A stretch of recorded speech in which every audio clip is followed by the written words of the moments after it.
জনগণের উপর ভিত্তি করে রাষ্ট্র চালাতে হবে। আমার অমুকের সাথে সম্পর্ক রাখতে হবে, অমুকের সাথে এটা করতে হবে।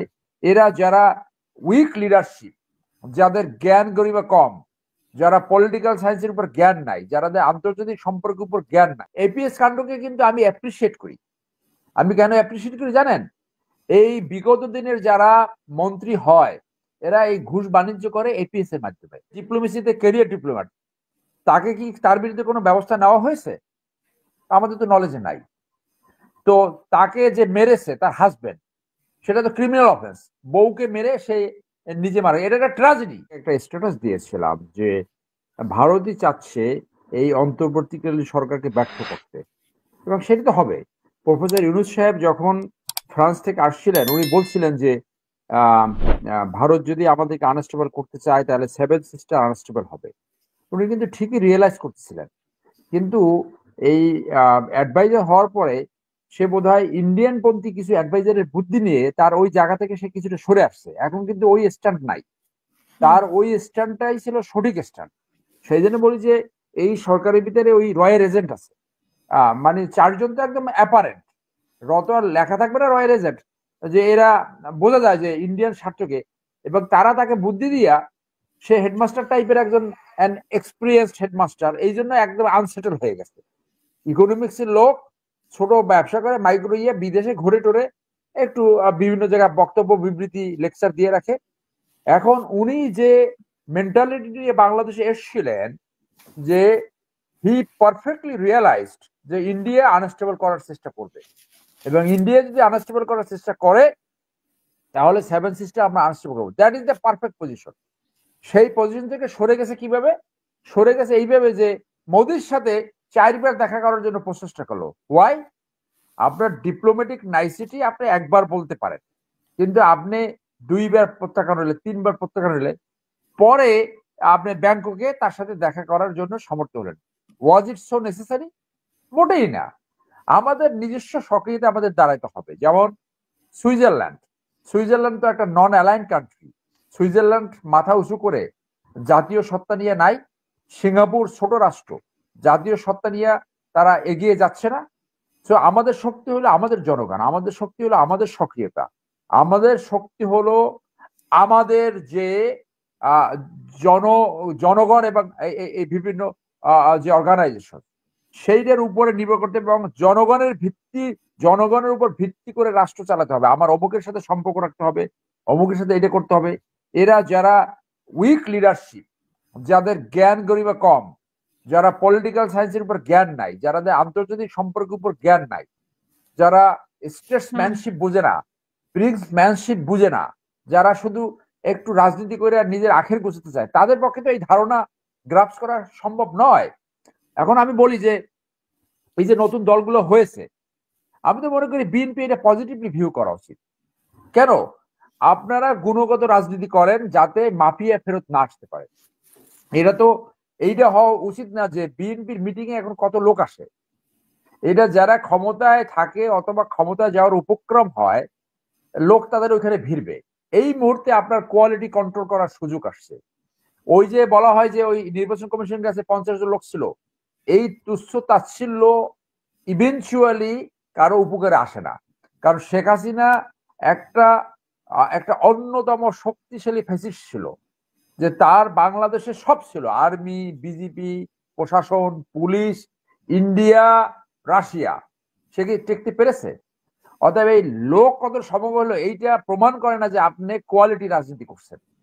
কোয়ালিটি রাজনীতি হলো যে আমাদের রাজনৈতিক একটা সংস্কৃতি হয়ে গেছে, রাজনৈতিক দলগুলোই মানুষের উপরে নিপীড়ন করে, রাজনৈতিক দলগুলোই অত্যাচার অনাচারের কারণ হয়ে দাঁড়ায়।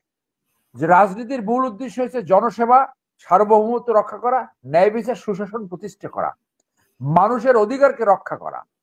সেইখানে কখনো কখনো রাজনৈতিক দলগুলোই নিপীড়নের হাতিয়ার হয়ে দাঁড়ায়। সেই জায়গাটা যদি আপনি দেখাতে পারেন যে না ঠিক আছে, নিপীড়নের হাতিয়ার হবে না। এই যে দেখেন বিএনপি এখন ক্ষমতায় নাই, কিন্তু ডিফেক্টো। আমি যেটা বারবার বলি যে বিএনপির ভিতরে জিয়াউর রহমানের মতো একটা সমালোচনার জায়গা থাকতে হবে। সমালোচনাগুলোকে অ্যাড্রেস করার আপনার একটা একটা পলিসি থাকতে হবে। সমালোচনা করলেই আমার লয়ালিটি বাইরে চলে গেছে, no.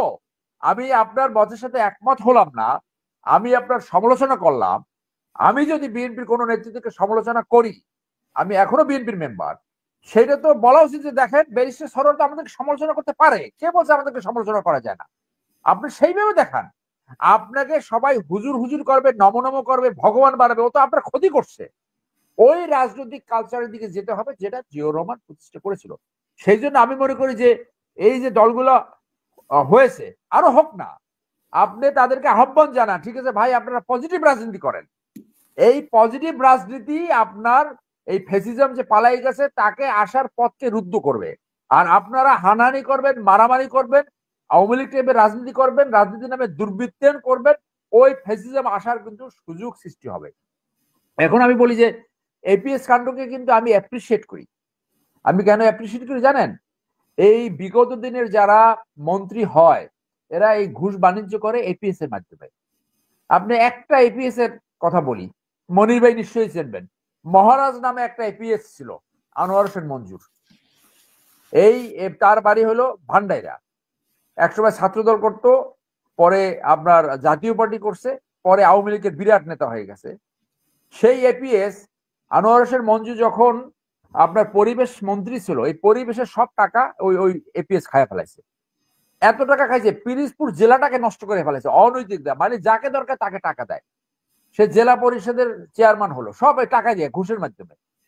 Two that extent Anwar Hossain Manju সে এই 24 সালের নির্বাচনে তার কাছে হাইরে গেছে। 216টা ব্রিজ চুরি করে খাইয়ে ফেলাইছে, একটা ব্রিজও হয় নাই। শুনছেন এপিএস কাণ্ড? এই এপিএসটা হইলো মন্ত্রীদের টাকা চুরির হাতিয়ার।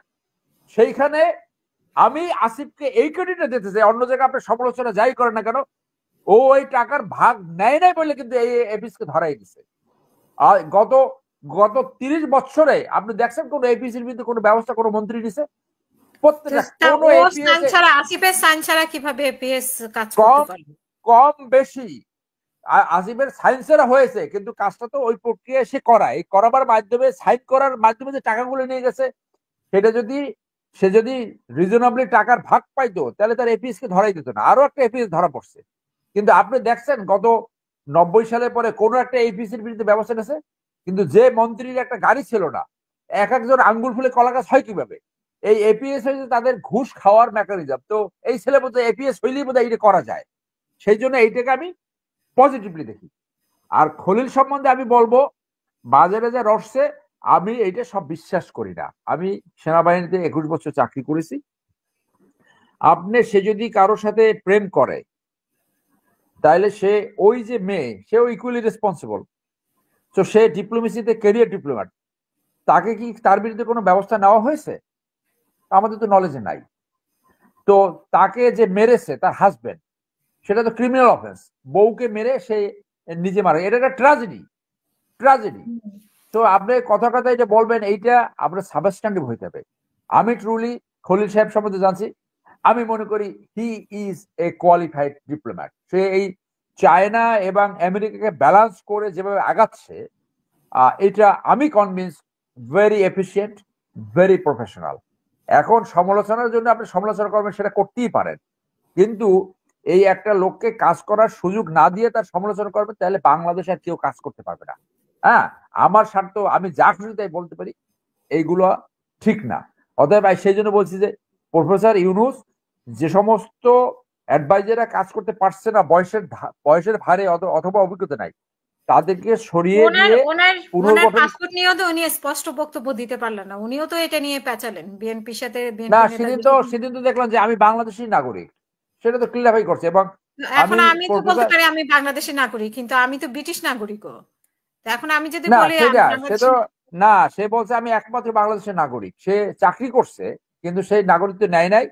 এবং সেইটা আমি প্রফেসর শহীদুজ্জামান আমার ডাইরেক্ট টিচার, আমি তার বক্তব্যের মাধ্যমে শুনেছি এবং তার কথা আমি ট্রাস্ট করি, বিশ্বাস করি। সে না জেনে কথা বলে নাই, যে সে চাকরি করেছে কিন্তু সে ওই নাগরিকত্ব নেয় নাই। সো এইটা তার বক্তব্য শুনছি, এবং আমি মনে করি না যে পাবলিকলি একটা প্রেস কনফারেন্সে সে ভুল তথ্য দিবে। ভুল তথ্য দিলে সে বের হয়ে আসবে। তো এইসব গল্প কি, অর্থাৎ রাজনীতি হলো যে এমন ভাবে দুর্বৃত্তিত হয়েছে, যার পক্ষে যতটুকু কে কিভাবে বললো অনেক অসত্য সত্য মিলিয়ে ইয়ে করে। তার যে অ্যাডভাইজার কমিটি আসছে অথবা এই যে হাই রিপ্রেজেন্টেটিভ, তার ভিতরে আমি মনে করি খলিল সাহেব একজন অত্যন্ত এফিসিয়েন্ট লোক, এবং তাকে ওই জায়গাটা আমিও সমালোচনা করছি, তাকে ন্যাশনাল অ্যাডভাইজার না বানাইয়া অন্য কাউরে বানালে, জাতীয় নিরাপত্তা অ্যাডভাইজার অন্য কাউকে বানানো যেত। কারণ একটা মানুষ কতটা কাজ করবে। হ্যাঁ, এই যে একজন বাণিজ্য মন্ত্রী, তাকে আবার বিমান মন্ত্রী কেন বানাতে হবে, বিমান অ্যাডভাইজার? তো আপনি কি আর লোক খুঁজে পাচ্ছেন না, সাহসী লোক পাচ্ছেন না? ওই যে বলে। আর প্রফেসর ইউনূস সাহেবকে আমি এই জায়গায় অবশ্যই সমালোচনা করব যে আপনি ক্ষমতায় যে আবার এই গ্রামীণ ব্যাংকের লোন কেন ইন্টারেস্ট মাফ করে দিলেন, কেন গ্রামীণ ফোনের দায় সেখানে 125 টাকা মওকুফ করলেন, কেন আপনি বিদেশে এই ইউনিভার্সিটি নিলেন, কেন আপনি শ্রম মন্ত্রণালয় থেকে এই লাইসেন্স নিলেন? এইগুলো তো না নিলে পারতেন। আপনি কি উদাহরণ সৃষ্টি করলেন? আপনার ভার্সিল আনতে হবে, কি আনতে হবে, তখন তো মানুষ সুযোগ পাবে। তাহলে শেখ হাসিনা, শেখ রেহানা পরিবারের সবাই গাইনা কি দোষ করছে? এই জায়গাটা যদি উনি অ্যাভয়েড করতেন সেটা ভালো হতো বলে আমি মনে করি। ধন্যবাদ।